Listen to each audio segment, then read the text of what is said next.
3.4 guided notes. So if you're taking notes by hand, this is going to be the title for you today is 3.4 guided notes.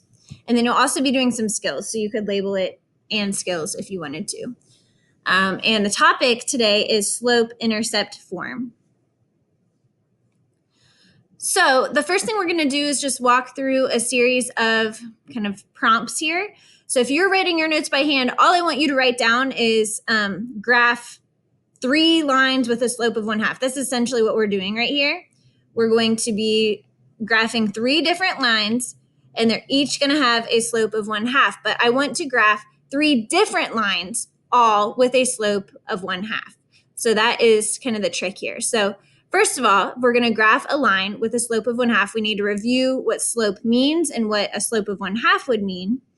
1/2 is a positive number, so we know that the slope will be increasing. It'll be going upwards. And we know that slope is a ratio of rise over run. So in this case, we're going to be going up 1 over 2. So if I'm graphing a line with a slope of 1/2, I'm going to be going up 1 over 2. And I would imagine most of us, if we were given this direction, we'd probably just start from the center, from the origin. We'd start here and we'd go up 1 over 2, up 1 over 2. So everyone should be graphing this line, up 1 over 2. And if we wanted to backtrack that line and go into quadrant 3, we could go down and over 2 this way, kind of follow that pattern backwards. And we'd have a nice straight line. We can connect those dots. Oops. And there's our first line. We've graphed a line with a slope of 1/2. So the next prompt says graph a different line with a slope of 1/2. Is it possible to graph another line with the same slope? So instead of starting in the middle, pick a different point to start at. And maybe instead of starting there, we could start down here in the negatives. If I start there, I can still follow the same pattern, up 1 over 2, but it will give me a slightly different line in the sense that it'll be in a different location. So starting from this point, now you can just pick any point that's different from the origin. You don't have to pick this exact point that I picked. But from this point, which is my starting point, I'm going to go up 1 over 2, up 1 over 2, up 1 over 2. I'm going to follow that same pattern. Oops. And when I do that, I obtain a line of the same slope, but it's just shifted down. So using that same logic, I could graph a third line with that same slope. I graphed a second line. I could graph a third line with that same slope of 1/2, up 1 over 2, but maybe pick a different starting point. I could start maybe here. And once again, you can pick any starting point you want, just make it different. And then from that point, follow the pattern up 1 over 2, up 1 over 2. Or you could back it up and go down 1, left 2 to find points on that same line.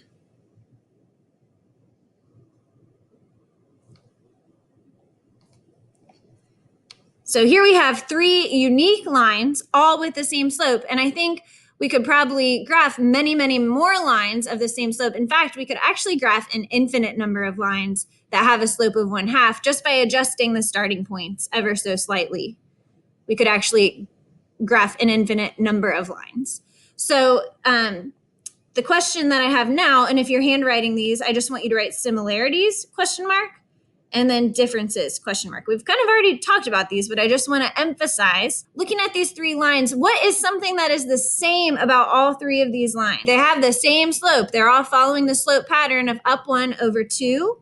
I like that. Same slope. You could be more specific and say they're all going up 1 over 2. They're moving in the same direction. Those are all ways we could sum up this idea. They have the same slope. That's definitely a similarity. They all have the same slope, but what is it that makes these different? Okay, so their location is different. We picked a different, you could say location. We could say we picked different starting points.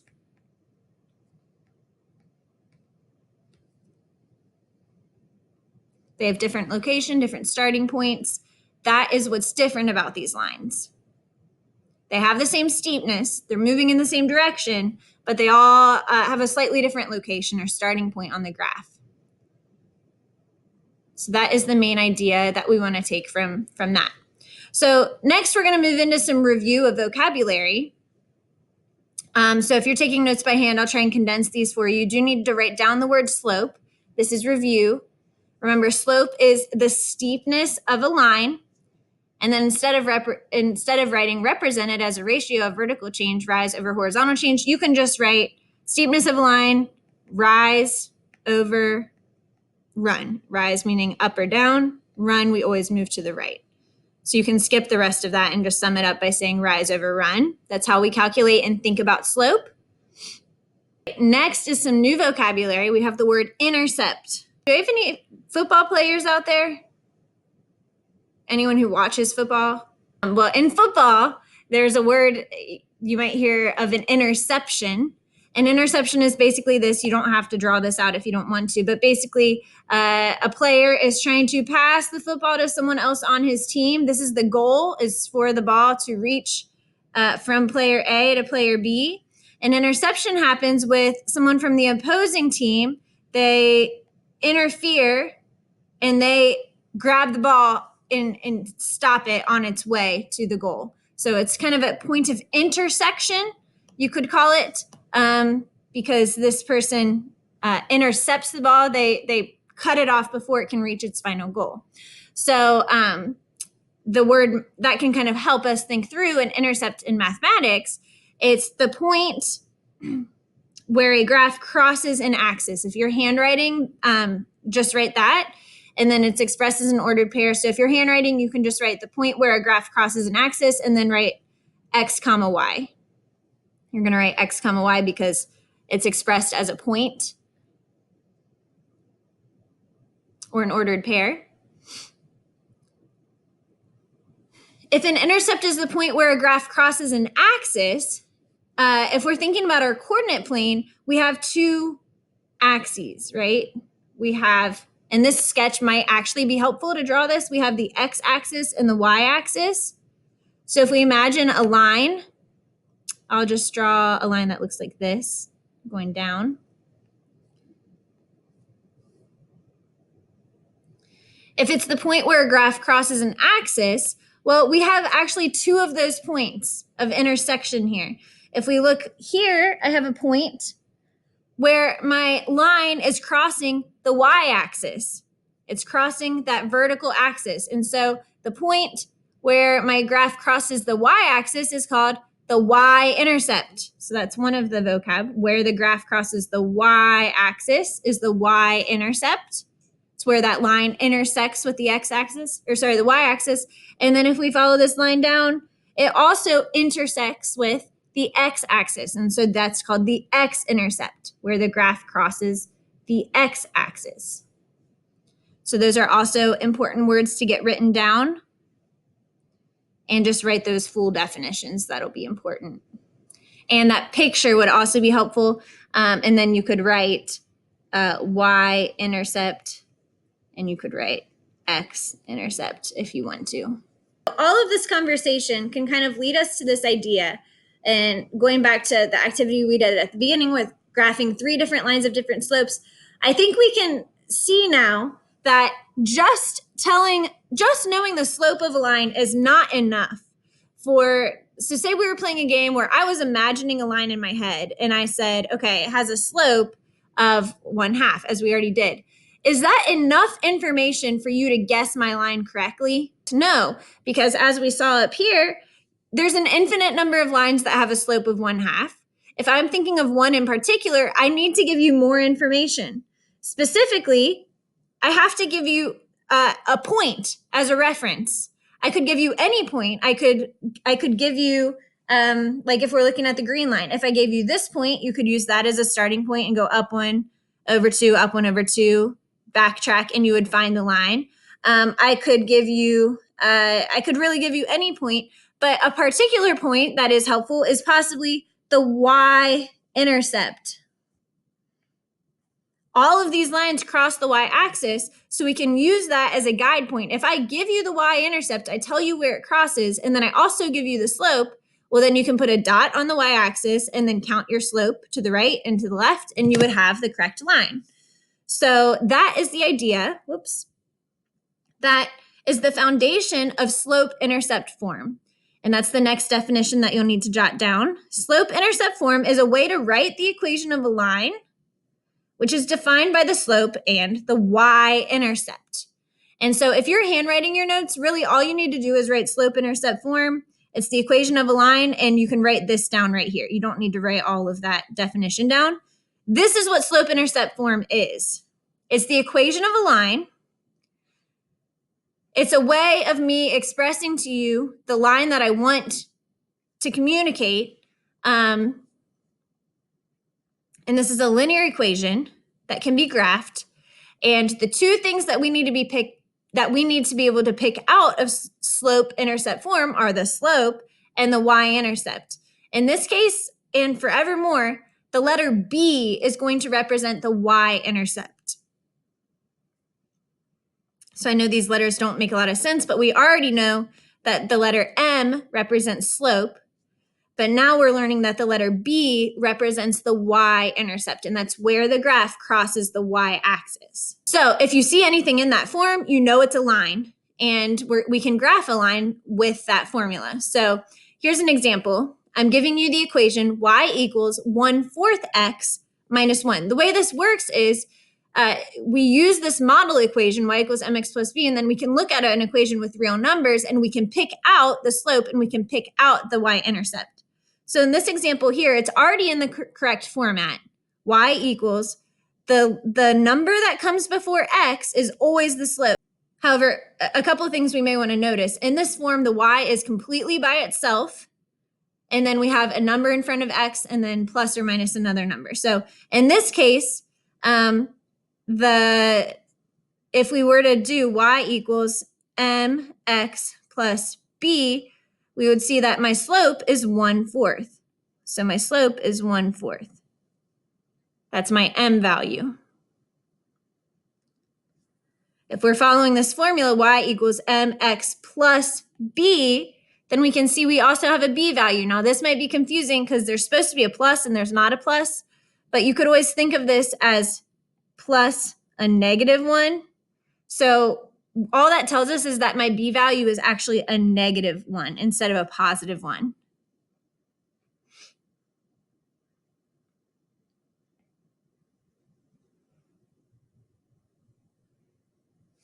So now that we've been able to pick apart this equation and identify, we now know what our slope is, and we know what our starting point is, our y-intercept. So our slope is 1/4.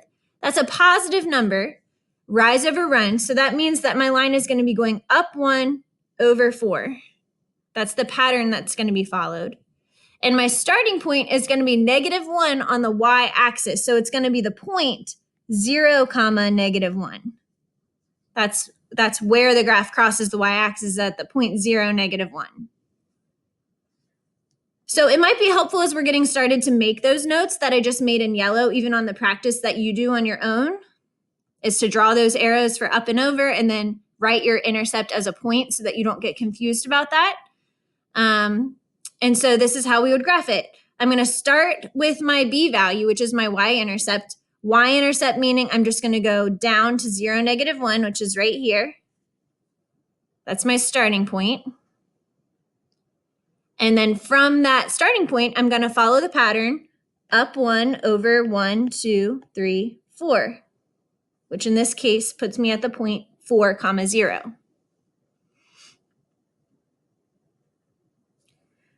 If you connect those dots, you have your line.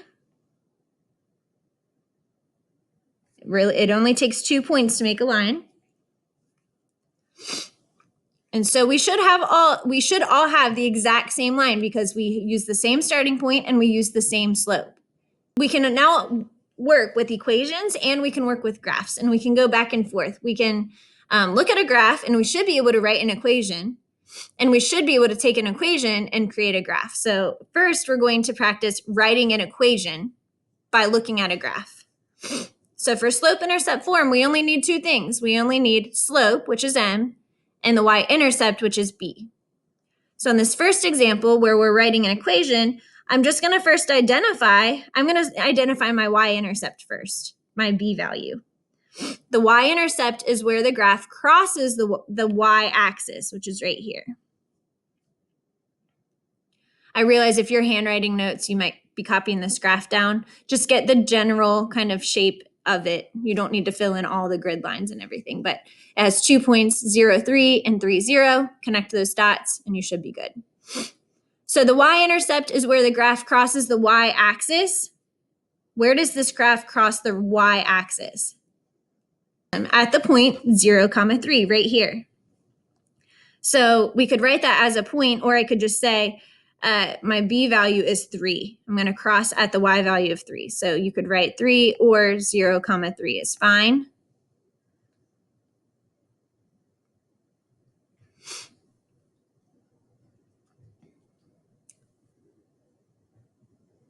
Next, we want to identify our slope. So 2 points are highlighted here, 0, 3, and 3, 0. But also we notice that it crosses through these points as well. Could you let me know once you've figured it out what the slope is for this line? Our rise over run, -1 over 1. So from this point to get to this point, I'm going down 1 over 1, down 1 over. That pattern does repeat. So -1 over 1, which really can be expressed as a -1. As a fraction that helps us kind of see what's happening, we're going down 1 over 1, starting at the point 0, 3. So now that we have this information, we have our slope and we have our intercept, we can just plug it into the equation y equals mx plus b. So I have y equals, I'm going to be plugging in my value for m, the x just stays, and then I'm going to be plugging in my value for b. And I'm going to leave the plus blank because it could be plus or minus depending on if it's a positive or negative value. So my m value is -1, so I have -1x, and then my b value is 3, that's a positive 3, so I'm going to do plus 3.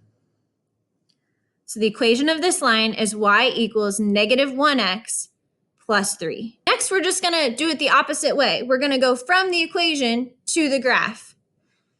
So my equation is right here. So if you're writing these by hand, just write down the equation here. 2y minus 2 equals 4x.